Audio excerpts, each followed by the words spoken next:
Welcome, it's Francis here. Thank you for coming back to my channel. If this is your first time here, I bid thee welcome. There is a subscribe button below if you would like to help support this channel by subscribing. Also a bell to be notified as to when I upload more content.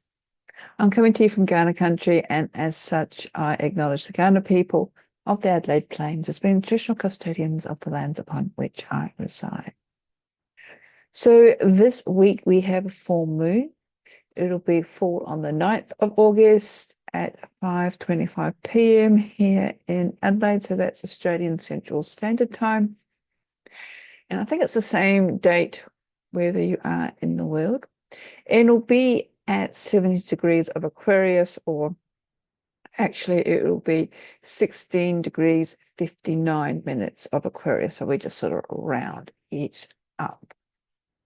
When there is a full moon, this means that the sun and moon are directly opposite each other, and the sun's light is sort of shining and revealing something that maybe has been hidden, revealing it, bringing it into our conscious awareness. So if you have a copy of your natal chart or your birth chart, have a look to see where, say, 17 degrees of Aquarius is located, what house it falls into, because this will be the area in your life which could be highlighting at this new full moon, and also whether you have any planets or points near or conjunct to this point.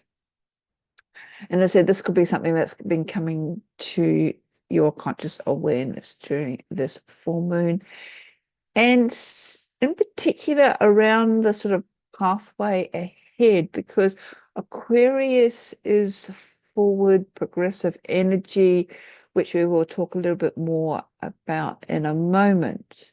So as I said, the sun and moon are directly opposite each other at the full moon. So this means that the sun is at 16 degrees 59 minutes or 17 degrees of Leo, and Leo is actually the home sign of the sun. So the sun is very happy where it is. Full moons are about endings, about things coming to conclusion, the culmination of something. And if you do sort of like new moon manifestation, think back to January, because that was when we had a new moon in Aquarius on the 29th of January. And what seeds did you plant then? And how have they manifested now? Have they come into fruition? What is being revealed? In particular, what needs to be released in order to allow these new energies? And we'll talk about this in a moment, because we've got a lot of signs, planets sort of moving into new signs, and that sort of is bringing up a lot of new energetics about to sort of be taken off. And we need to have this room in our lives. So back in January, seeds that you have been planting or you planted back then, what are they revealing now, and what needs to be surrendered and released? So coming back to what I've just said about all these planets being in the sort of between 0 and 2 degrees of their respective signs, we have, I think there's up to 7 planets and other celestial bodies in these initiating sort of beginnings, which is quite interesting. We have some of the outer planets, and I have done a separate video about it, which I'll link below. The outer planets, Saturn, Neptune, Pluto, are all now moving retrograde, and it is as if their energetics is enabling us to sort of pause for a moment, take a step back, so that we can maybe reassess what's going around or happening around us at the moment, and then opening ourselves up to enable the integration of these changes a little bit more deeply. And as Pam Gregory points it or says, making real the dream. And as I said, I've done a separate video, which I will link below. However, I've also will link below Pam Gregory's own video about these early degree points, as well as her lunar video, the lunar video that of Nodding the Cord as well, because they are the astrologers and I am not. And for those people who are interested, along with Saturn, Jupiter, so Saturn, Neptune, and Pluto, there's also Uranus. Mars is at 1 degree, 28 minutes of Libra, and also the dwarf planet Sedna, which is 1 degree, 47 minutes of Gemini, therefore is conjunct with Uranus. So let's come back to the full moon. So it's in Aquarius. Aquarius is a fixed air sign, so it supports our visions, developing where we want to go into and what is possible once sort of clarity of thought is gained. It is strongly connected with the future, with freedom, yet connectiveness as well. So a little bit like the mycelium sort of networks, which are actually the body of the fungi, but sort of move throughout, say, the forest floor, helping the fungi to sort of establish and also break down all the leaf litter. Aquarius is also about being able to be different, being your authentic self, and also being sort of comfortable or discovering where you are at and how that sort of sits with you, because it's quite interesting that the degree point of this full moon is in the middle of the sign. And I'll sort of talk about that in a moment. There's also this theme of authenticity that is further highlighted by Pluto being in Aquarius as well. And there is this sort of knowingness about the Aquarian energy. So it could be seen as sort of a knowingness coming into our conscious awareness that may even be a little bit unexpected. As Marty McCord mentions, Aquarian energy tends to be ahead of the pack, so to speak. And there is this degree of independent spirit. But again, there's also this authenticity to it. So what makes you authentic? What makes it you authentically you? And how are you then able to contribute that to the wider collective, which is the community, the connectiveness that Aquarius is also associated with? I have mentioned the early degree points of each sign being the sort of initiatory points. But as I said, the moon and the sun are at the midpoint, around 15 degrees. And these, according to Marty McCord, are known as the world points, where there is more predominance, where there is something being seen, being elevated. And with the sun and Leo, Leo is the performer or the entertainer. He's the one who has a more sort of visible appearance. And as such, is sort of like bringing their gifts into the collective. The sun in Leo is also in relation to connecting with your heart and that desire of something that you're wanting to create, that connection between the heart and your physical or personal will, and where you feel good about yourself, and also being able to then put this out into the world where it will be received by other people. So this sort of axis of the Aquarius and Leo is one of sort of like giving and receiving, both personally, on a personal level, and on a collective level. During this full moon, we have what's known as an air grand trine. So this is made up of, say, Aquarius, so Uranus and Sedna conjunct at 1 degree of Gemini, Mars at 1 degree of Libra, and Pluto at 2 degrees of Aquarius. So the element of air is connected with the minds, ideas, inspirations. It's, again, this sort of future-orientated vision.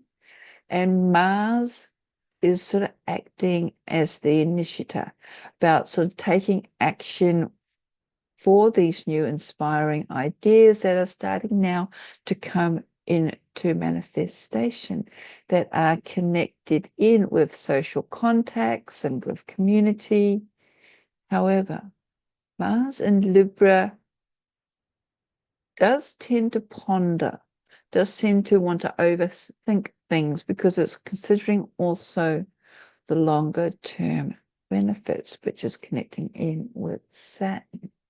And almost unlike Mars, it's sort of like wanting to sort of think about things a little bit more deeply before rushing into them. It is opposing Saturn and Neptune in Aries, and therefore making a kite as well as a grand trine.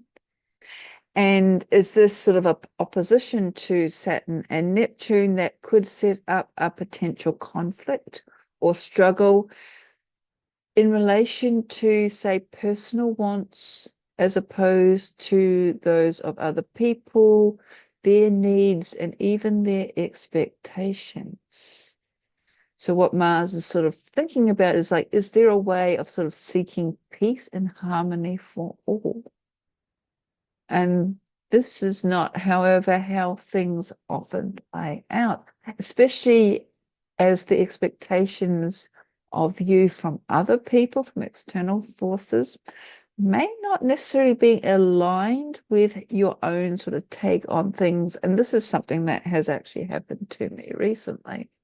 Just a sort of a reminder to choose and step into your own authenticity and making sure that what you're stepping into can carry you for the longer term, because there is this awareness that you just cannot please everyone all of the time.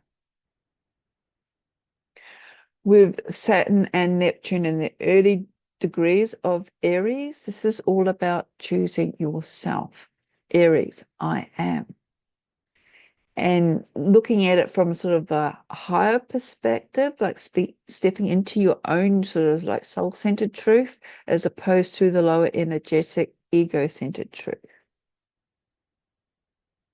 It's also likened to stepping into your own personal power. And again, Saturn's there to remind us that this is for the long term. So we need to be stepping into something that we feel comfortable and confident and comfortable with.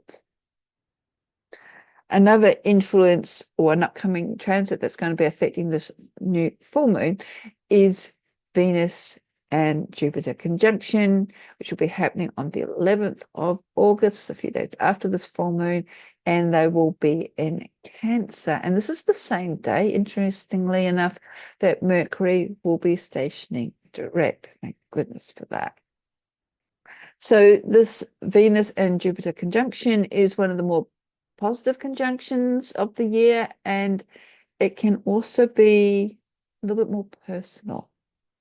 So if you've got your chart, look to see what house Cancer falls in, because Jupiter expands everything that it touches. Venus, of course, is often connected with love, but it's also connected with our values. Cancer is sort of like the homebody, but it is about receiving, the feeling of being understood.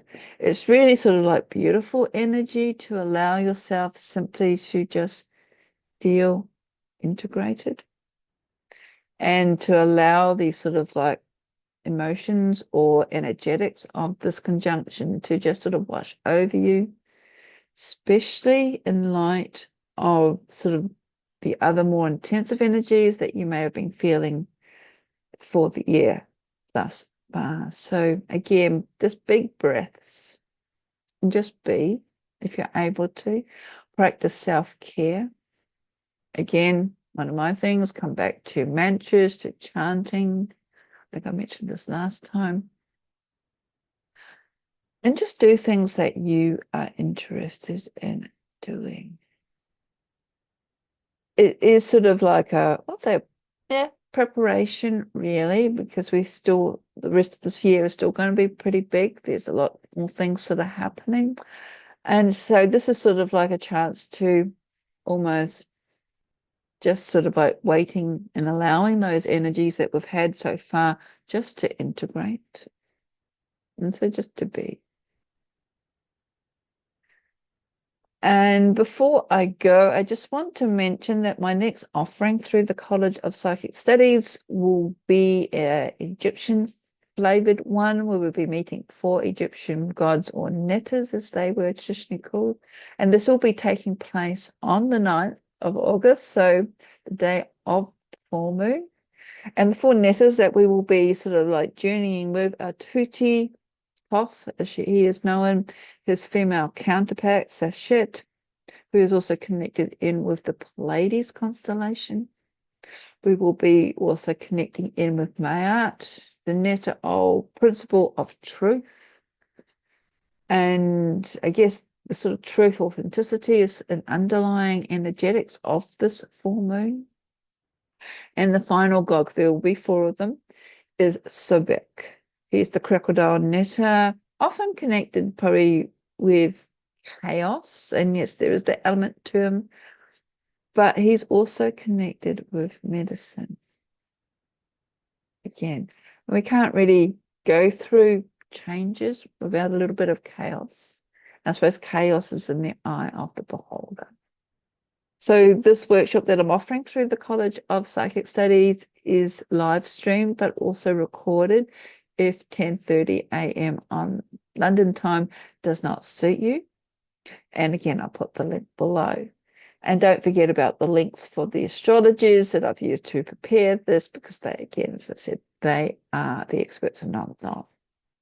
So I hope this, hopefully rather short video about this full moon has been of interest with you.